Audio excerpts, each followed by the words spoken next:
Prime Minister, thank you very much indeed for agreeing to see me here in London. Good to see you. It's been 10 years? It has been 10 years since I came to Jerusalem, yeah. A lot of things have happened. A lot has changed. A lot has changed, not least where I'm working. Well, I'm still working in the same place. Exactly. Prime Minister, you've been elected 6 times. You're the longest serving Prime Minister in Israel's history, 15 years. Israel is 75 in a few weeks' time. And it ought to be a time of celebration both for you, for this extraordinary personal achievement, and for your country.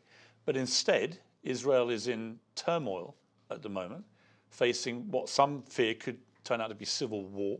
Oh, God. Fears of a potential third intifada. Is this your biggest challenge right now? It's a very big challenge, but I think that the prospects for Israel are great. I think there is a lot of concern about the democratic judicial reform that we want to move ahead with. But people think that it's going to result in a fissure that I don't think will last, because people will see at the end that Israel was a democracy, is a democracy, and will be even a stronger democracy after this democratic reform. So I think you're right. There's a lot of tension right now, and I wish it wasn't so. But I'm quite confident that we'll get over this difficulty, because you have to reform things that get ossified. And in Israel, what we've had is the ossification of the imbalance between the 3 branches of government that has to be corrected. This happened in the last 20 years. It's been building up, building up, building up, and people say, we want to correct that. And people who are used to one thing don't want to correct it so quickly. That's because the critics say it's not reform, it's regime change, effectively, is what you're trying to push through. They say that what this bill will do, it'll arm you, the Prime Minister, with the power to appoint judges that you want, and for your government to overturn any judgment of the Supreme Court that you don't like, as long as there's even a 1-vote majority in the Knesset. In other words, the judiciary, they say, will be neutered, and with that, the rule of law, and with that, democracy itself. Yeah, well, let's take that apart one by one. The first thing that has to be understood is, what is a democracy? Democracy is majority rule with the protection of individual rights. And to get these 2 things, what you have is the checks and balances between the 3 branches of government, the legislative, the executive, and the judicial. Everybody understands that. In Israel, over the last 20 years, that balance has been taken off the rails, because the judiciary became not independent. It's always been independent, will always be independent. It became all-powerful. So it can nullify any decision of the parliament, the Knesset, and it can be a legal decision, a legal law, that's fine, but they say it's not reasonable. It doesn't exist anywhere in the democracies, such powers. It can nullify any decision of the government, and often has. It can nullify any appointment of the government. It can intervene in military matters. It can intervene in our battle against terrorists. It can intervene in taking gas out of the sea that costs us billions of dollars. I finally got it out. All these things are unacceptable. But it's called, well, hang on, it's called checks and balances. Well, there is no checks and balances. Yes, but actually, it's the only check and balance in Israel to the government. No, right? no, it's not. In all democracies, there's one other thing, and I'll answer your question one by one. It's important. There's one other thing that characterizes this, the judiciary in Israel, and that is that the judges veto the appointment of judges. They effectively select themselves. In other words, that doesn't exist in any democracy. The reform that we're dealing with right now corrects that. It allows for a balanced. Well, it means that you can pick them. No, I can't pick them. In fact, it's an even thing between the majority and the minority, the coalition and the opposition. It's in fact not that one side can pick them, but by the way, in most democracies, with the exception of Britain, by the way, they all judges are chosen by elected officials. And in Israel, the discussion is so narrow and so one-sided that they say, how could it be that judges will be chosen by elected officials? And I say, hello?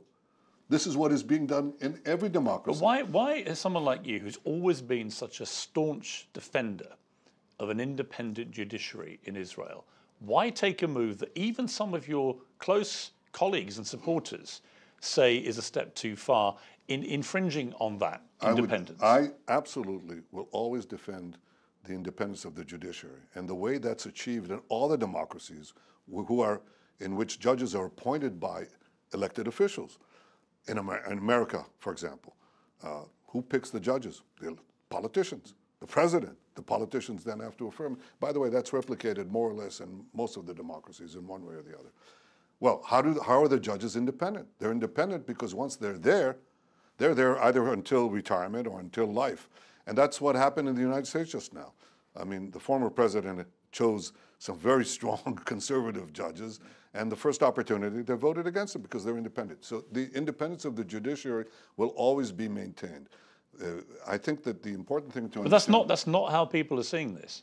Because they don't know the facts. Well, they studied the bill and they say that they're presenting it as an autocratic move. No, they're framing it as such, but they haven't really studied the But is what you're doing really consistent with what you said in 2012 in this speech? Let me remind you your exact words then. Mm-hmm. I believe that a strong independent court allows for the existence of all other institutions in a democracy. I ask that you show me one dictatorship, one undemocratic society where a strong independent court system exists. There's no such thing. In places with no strong and independent court system, rights cannot be protected. In fact, the difference between countries in which rights are only on paper and those in which there are actual rights, that difference is a strong independent court. This is the reason that I am doing and will continue to do everything I can to protect the court system and make it strong and independent. I will continue to operate this way. Every time a bill comes across my desk that could harm the independence of Israeli courts, we'll take it off the table. That's you, 2012. And now here you are, 11 years later, you're the one putting the bill on the table, which many people on all sides of the divide in Israel say is achieving the exact thing you were so keen to avoid. I stand by everything that I said. An independent court, a judiciary that is independent is something that was in Israel and will remain in Israel. But here's the thing. In the last 10 years, the judiciary went from being an independent judiciary to an all-powerful judiciary. The balance of the three branches of government says that you have to have three branches that are balanced. In Israel, you have like one big trunk, the judiciary, that's what's developed, with two little twigs on the side. That's not democracy. Democracy means that every branch of government balances the other. And that's, in Israel, it's the most judicially activist court on the planet. But people would rather, in Israel, it seems, judging by these mass protests, hundreds of thousands of people out on the streets protesting every weekend now for nearly 3 months. You've got generals, scholars, entrepreneurs, former heads of Mossad. Some of your closest political allies have come out and attacked this and said this is a judicial coup made by the majority in order to grab power away and not give Israelis the protections in law they're entitled to. Reservist fighter pilots refused to attend a training exercise, this week joined by 650 members of the IDF Special Forces Command. This is uncharted territory for Israel. And you've got Army General Staff, senior military officials who believe this is now imperiling the security of Israel. And you've always positioned yourself, I know this because you've told me yourself before, as Israel's Mr. Security. Well, let's again, if you'd allow me to answer the question, I will.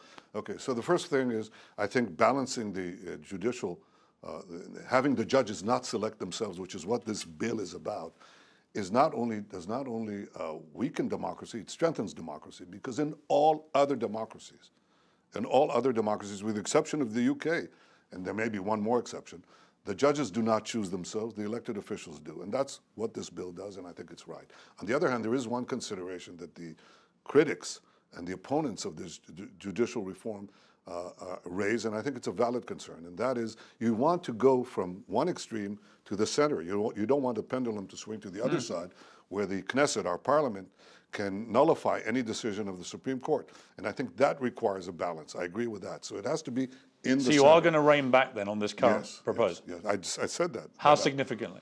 Well, I said that there's not going to be this unlimited power. When you want to restrain unlimited power, you don't go and give the parliament unlimited power over the court. But that's what they say this current bill does. I explained very clearly that as far as I'm concerned, that will not happen. So I think you need to reach the happy center. Now, the other thing is, look, I don't want the army, look, I think a lot of people go to these demonstrations. They're patriotic Israelis. They want the good of the country. But a lot of them don't actually know the details of the bills, just like I just described. They don't even know that the leaders of the opposition that are now going to these demonstrations, they themselves argued that the court, the way we select judges, should be changed. They themselves did it before the election. So all these people protesting just don't get it. Many of them don't. Many of them. Isn't that slightly patronising, Prime Minister? No, I don't think so. To tell your own people who are protesting in hundreds of thousands. I didn't say that all of them don't. No, you implied it. They just don't understand. Well, listen, you have to see the mainstream media in Israel that is going on this like a huge propaganda campaign. Well, the added complication for you is that you, of course, are still going through an ongoing trial that is suspended while you're Prime Minister for corruption and bribery. It's not suspended at all. It's going on all the time. So it's going on. It's going on, and in fact, it's unraveling. The charges, the charges that were put before me were ridiculous, and they're just unraveling in the court. You're discovering things like prosecutorial intimidation of witnesses, the blackmailing of witnesses, tampering with evidence. But here's the point.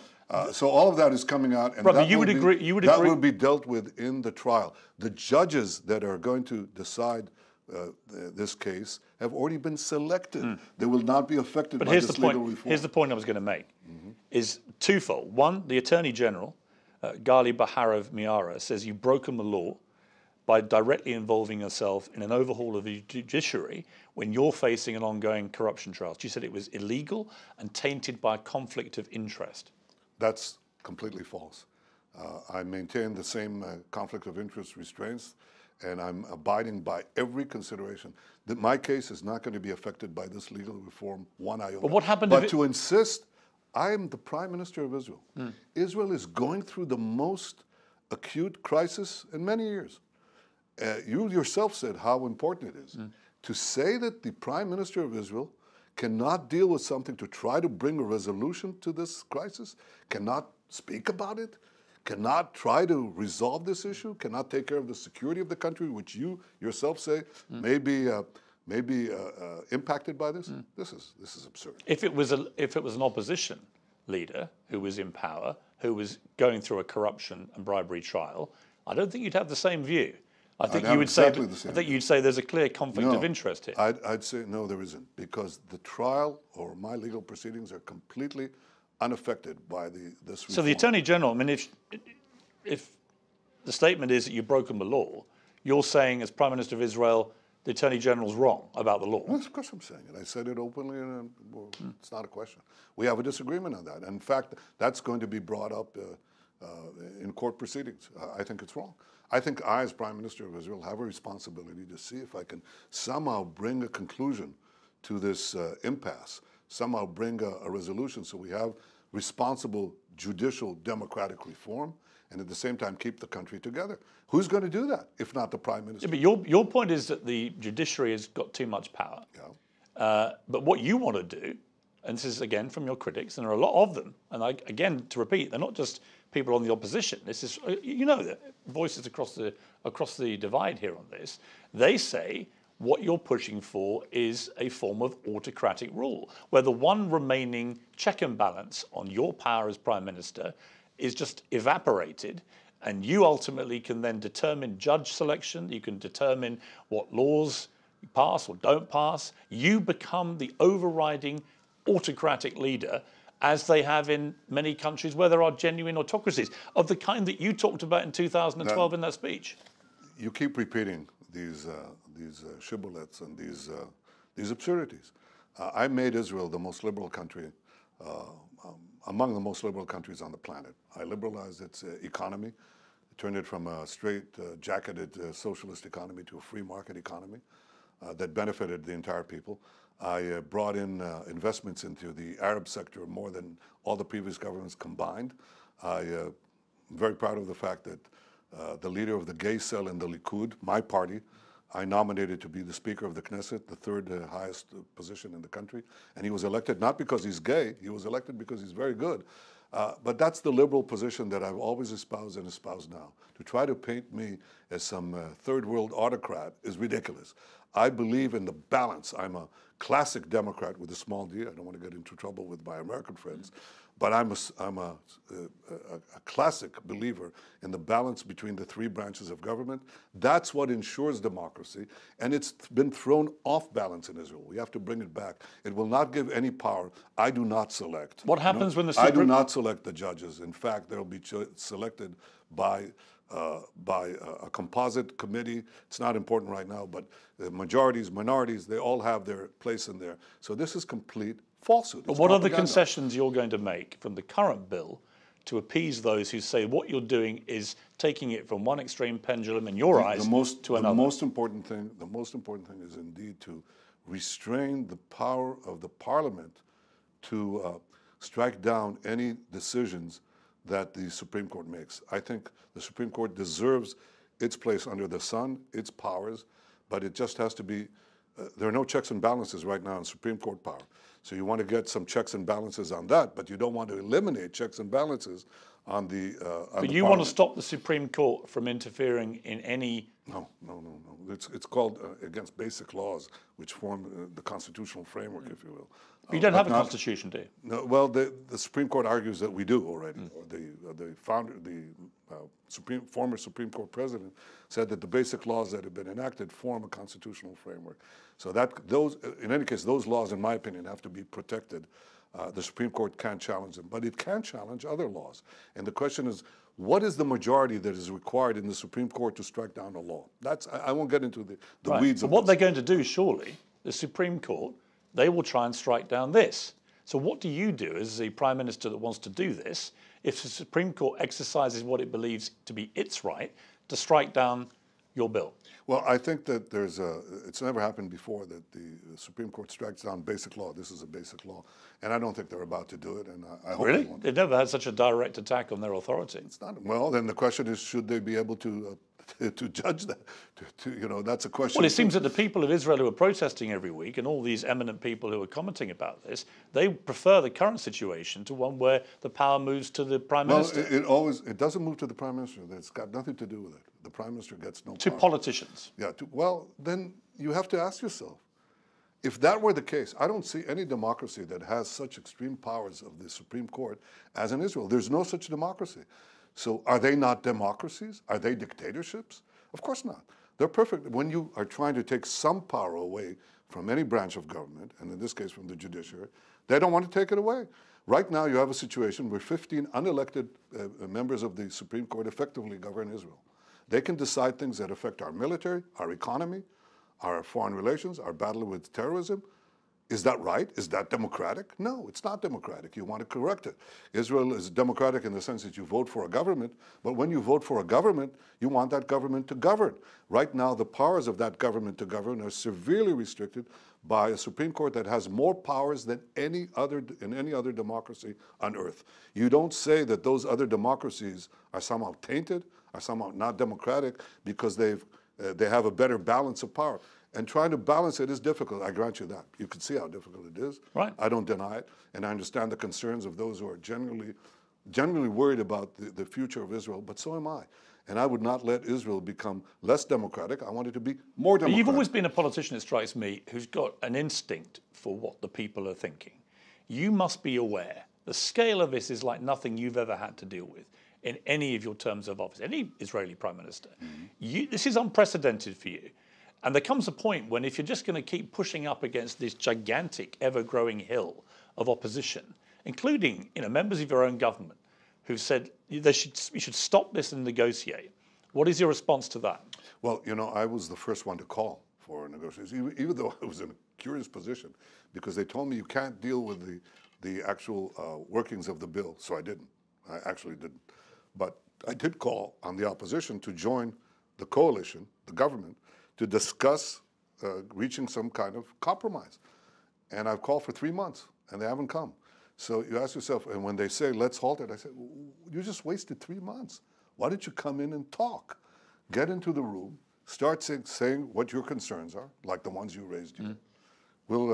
Our people will give their responses. We can, I think we can figure out a middle way that will be, I think, successful.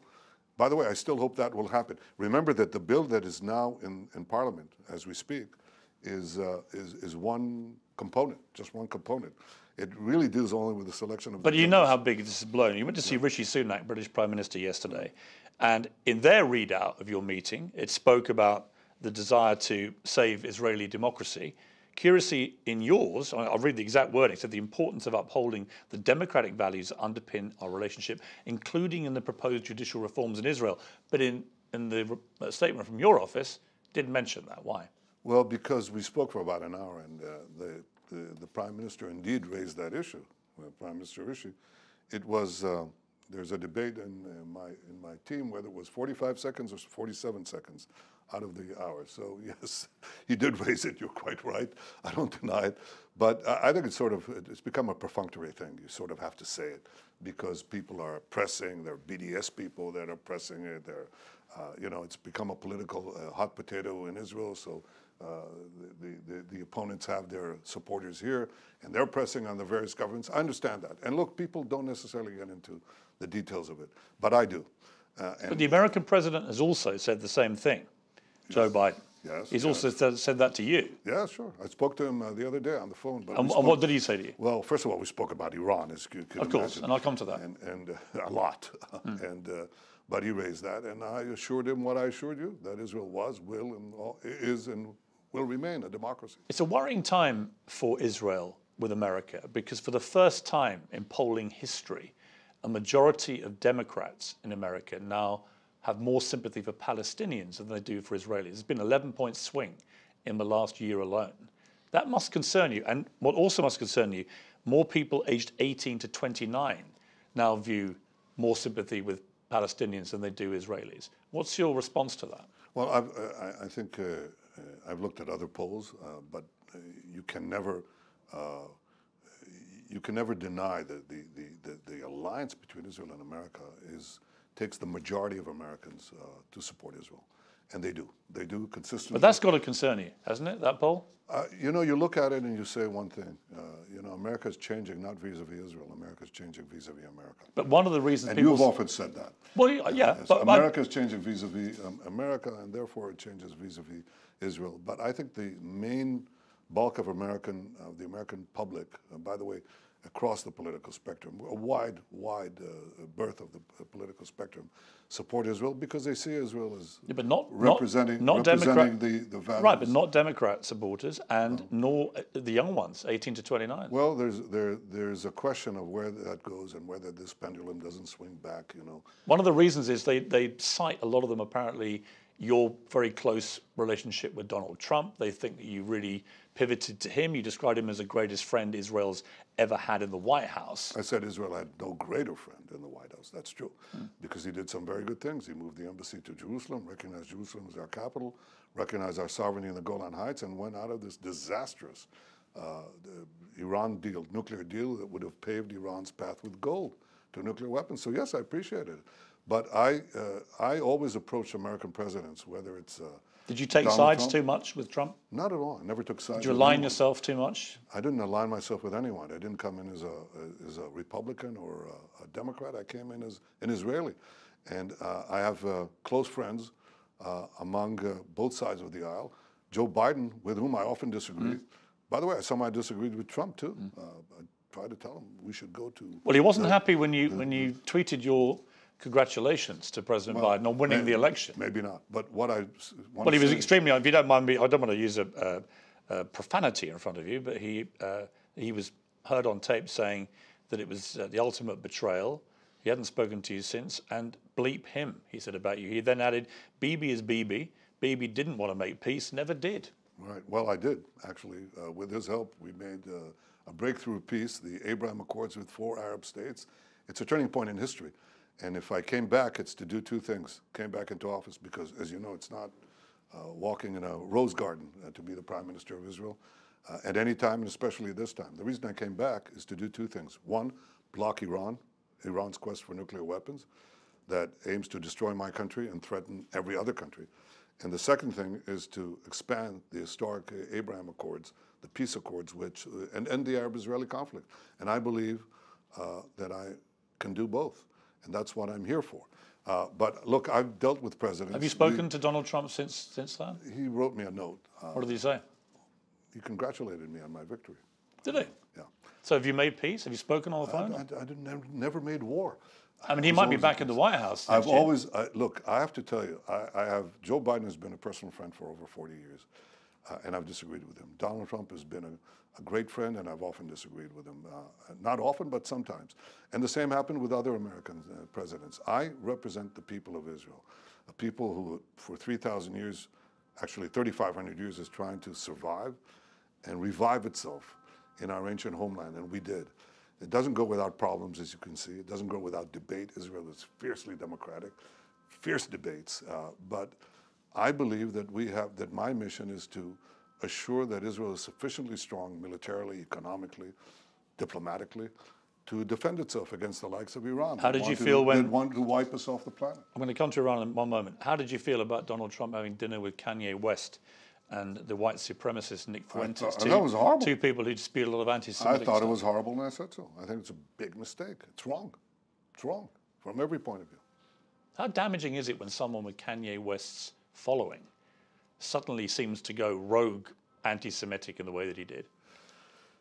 My father was a great historian and a historian of anti-Semitism. It goes back about 2,500 years as a sort of a doctrine that keeps changing. But basically people say there's trouble in the world, I want to blame the Jews.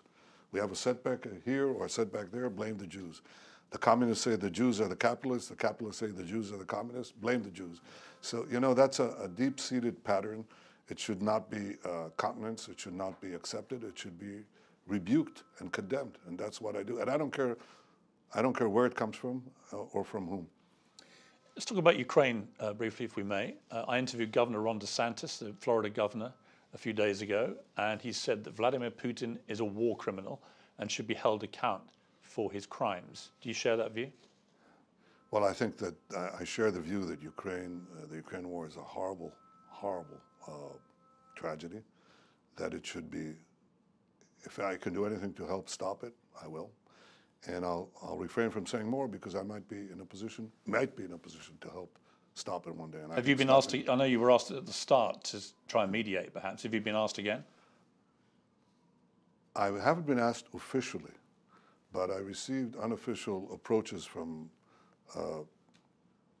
supposedly from both sides. I don't want to say more than that. At the time I wasn't the prime minister. I said there's one prime minister at the time, and I'm not going to jump in. And if the opportunity arises where there's a realistic chance that I can help stop this tragedy, this horror, there's no other word, then I'll do it. But it wasn't a legal invasion, wasn't it? I mean, it broke every international law. No, it's not the question. The question is, where is the, you know, what is it that you can do to stop this horror? And, you know, as long as there's a glimmer of a chance that I can, I'll keep that glimmer alive. Iran now can enrich uranium to 84% purity, which clearly is a dangerous situation, not least for Israel. They might see what they perceive to be, from what they've read and heard, an unchecked Israel government packed with what many people view as extremists, as a clear, well, as a threat to them. So, okay. Well, let me just put that to you, because people have said that. Well, they say a lot of silly things. I mean, this is silly. Israel is a... No, this has come from Israelis who fear that that may send the wrong message to Iran. Well, I think that's nonsense. I mean, I think all Israelis are united in seeing the danger of a nuclear Iran.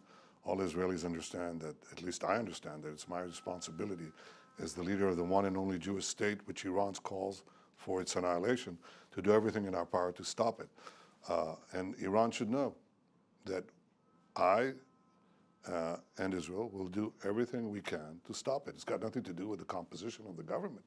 It's got everything to do with the composition of our history and the fact that they're calling for our destruction. Rishi Sunak said again in the readout from your meeting, our governments will continue to work closely together to push back against aggression from Iran and manage the risk of nuclear proliferation.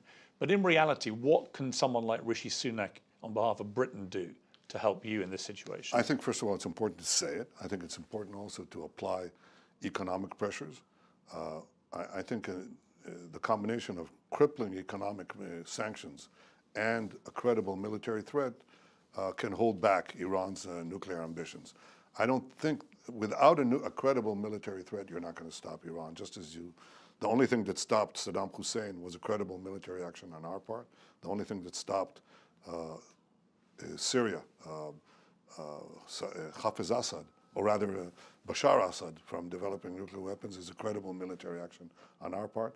Gaddafi feared a credible military action on the part of the US, so he gave up his nuclear weapons. North Korea didn't. So it has now nuclear weapons that can cover half of Asia and very soon perhaps the United States. Iran is 50 times more dangerous than North Korea, and we must do everything, and I must do everything to prevent it from having nuclear weapons. What is required from the international community? Sanctions, strong sanctions from the United States and from Israel, a credible military threat. Final question, Prime Minister. There have been 88 Palestinians and 15 Israelis killed so far this year. It's the highest rate of deaths in 2 decades. Many are saying that a lot of this is down to incendiary rhetoric from some of your right-wing members of your government, and they particularly cite Bezalel Smotrich, who earlier had called for the segregation of maternity wards so Arab and Jewish newborns would be separated at birth. He's now in charge of the civil administration of the occupied West Bank. Last week he said, who was the first Palestinian king? What language do the Palestinians have? Was there ever a Palestinian currency? Is there a Palestinian history or culture? Nothing. There is no such thing as a Palestinian people. That's not helpful to anything, is it? I think that there are a lot of statements that he made previously that he walked away from, and some he said were not accurate. In any case, they're part of my government, but they're part of my government, and I decide policy. But do you distance yourself from comments like that? There are many comments. When he called for the Palestinian town of Awara to be wiped out? Of course not. Of course, that's totally unacceptable. And he should said someone like him he corrected. Should somebody? But wait a minute. Be fair to him. I don't know if it was 20 minutes later or 30 minutes later or whatever, or a few hours later, he said, "I was misunderstood. That's not what I meant. We don't believe. He doesn't believe." And by the way, I know him. Got to work with him now a few months. We don't believe in collective punishment. I go after the terrorists. I go after those who support the terrorists, but I don't believe in collective punishment. I also think that you should know that the rise of Palestinian terrorism and as a consequence, the fatalities that you're talking about, actually happened in the previous government. It doubled the number of shooting incidents, drive-downs, and other things that are involved in terrorism came from the Palestinian side. And the weakness that we have here is the weakness of the Palestinian Authority that doesn't send its security forces to stop the terrorists. And therefore, we have to do it. And what we are trying to do right now is calm things down, put if you will, put some kind of mechanism in place that we're trying to do with the Palestinian Authority and with others to stop the violence, or at least reduce it. But members of your government saying stuff like that is unbelievably incendiary. Well, that comment on that village is absolutely right, and he walked away from it very quickly. But his comment saying there's no such thing as Palestinian people. Well, he has that view. Do you have that view? No, I think there wasn't a Palestinian people in the 19th century, clearly. Do you think there's a Palestinian people now? I think it galvanized, their national consciousness galvanized in the 20th century. And the question is, will it hold or into the future? That's something that has to be seen. But I think they're there. They're definitely living among us. And we have to live among them. The problem we have with them is that they say, you're not going to live among us. The problem, the reason this conflict persists now for 100 years is because the Palestinians, led by irresponsible leaders, are resolutely opposed to a Jewish state in any boundary. So it doesn't make it, no one succeeded. Previous governments, very left-wing governments, generous governments, unbelievably concessionary governments, they gave everything, nothing helped because they are not interested in a territorial resolution. They're interested in the dissolution of the one and only Jewish state. But so far this year, 6 times as many Palestinians have died as Israelis. That's just a fact. Well, do you want to compare what happened in other No, I'm just saying this year. You want to compare other conflicts, include global conflicts? No, I'm saying this year. Yeah, well, because what happens is that they start shooting Israelis. We go after the terrorists. The terrorists hide inside terrorist strongholds, and to get to them, we have to fight other terrorists. Most of them, by the way, are combatants. That is, terrorists who have been hit.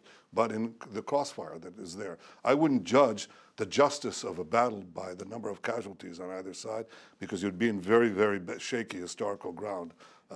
And you know that very well. I know you've got to go to get a plane. Yes. You're on TikTok. I'm on TikTok. Yeah. A lot of calls now for people to ban TikTok. What's your view for Israel, and will you come off it? Don't know. Haven't looked into it. Are you a TikToker? I mean, do you do it? I occasionally use it. Yeah, sure. You're not worried about the Chinese Well, harvesting data for you and all the Israelis who use TikTok? well, I'll tell you what. Since you raised it, I'll look into it. Thank you, Prime Minister. Good to see you. Thank you. Thank you for your time. Bye-bye.